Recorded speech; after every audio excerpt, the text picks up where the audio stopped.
بسم الله الرحمن الرحيم.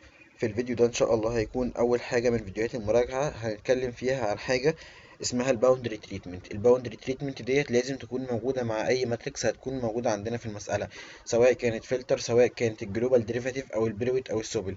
اي نوع ماتريكس احنا هنستعمله لازم نتعامل مع حاجه اسمها الباوندري تريتمنت. الباوندري تريتمنت بتتكون من ثلاث حاجات: اول حاجه اسمها الاجنور، تاني حاجه اسمها الريبيت، تالت حاجه اسمها الريفلكت. طيب الكلام دوت عباره بيجي لي ازاي؟ هو ممكن يجي في المسألة يحدد لك نوع معين تشتغل عليه، وممكن ما يقولكش. لو هو ما قالكش يبقى انت لازم قبل ما تشتغل على اي ماتريكس، سواء تحولها او تعرف منها الاماونت اوف تشينج او ايا كان اللي انت عايز تطلعه من الماتريكس دوت، لازم انت تحدد ايه الحاجة اللي انت تشتغل عليها، الا لو هو كان محدد لك بيكسل معين تشتغل عليه. فاول حاجة الاجنور، قال لي ان انا ما بزودش اي باوندري عندي. الباوندري دوت عبارة عن ايه؟ عبارة عن حدود الشكل. يعني انا لو عندي ماتريكس بالمنظر دوت، فانا يبقى عندي الاطراف بتاعتها كلها يبقى هي ديت الباوندري بتاعتي.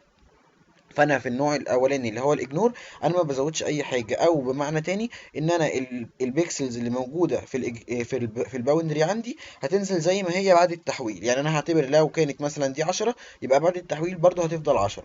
جميل. تاني نوع اللي هو الريبيت، عباره عن ايه؟ عباره عن ان انا باخد الصف، سواء الاول او الاخير والعمود الاول او الاخير، وبقعد اكرره اكتر من مره على حسب ما انا عايز. يعني انا هنا لو انا عايز اشتغل على العشرة، وانا بشتغل مثلا بفلتر كان 5 في 5، فانا عشان خاطر اقدر اشتغل على الفلتر ال5 في 5، يبقى انا لازم ازود صفين وازود عمودين.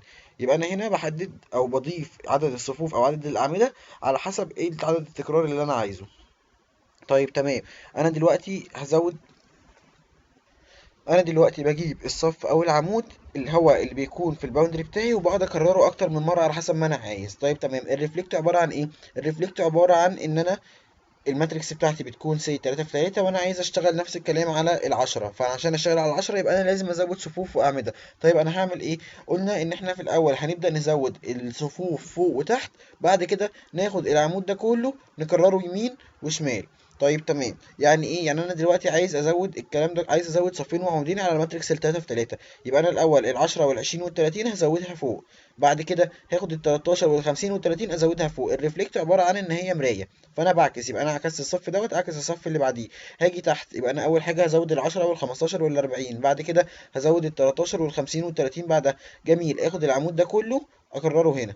يبقى انا عندي العمود دوت هيبقى 13 10 10 13 11 11 13. بعد كده العمود التاني ده كله اكرره هناك. يبقى انا عندي 50 20 20 50 15 15 50. يبقى احنا عندنا هنا مكان المربعات ديت كانت بتسبب لنا مشكله قبل كده، بس احنا دلوقتي ثبتناها ان احنا هنعمل ايه؟ ان احنا هنبدا نزود الصفوف الاول. يبقى احنا هنزود الصفوف فوق وتحت، بعد كده ناخد العمود كله على بعضه ونعيده هنا. جميل. يبقى احنا كده شرحنا الثلاث حاجات دول. زي ما قلنا، ايا كان هو لو حدد لي بيكسل معينه اشتغل عليها، يبقى انا كده خلاص مش هستعمل اي حاجه منهم. لو ما حددليش، يبقى انا لازم الاول اقول له انا عايز اشتغل على الاجنور او الريبيت او الريفلكت. يبقى دي نقطة كانت موجودة ليها علاقة بالفلتر، وليها علاقة بأي ماتريكس هتكون بتتضرب عندي.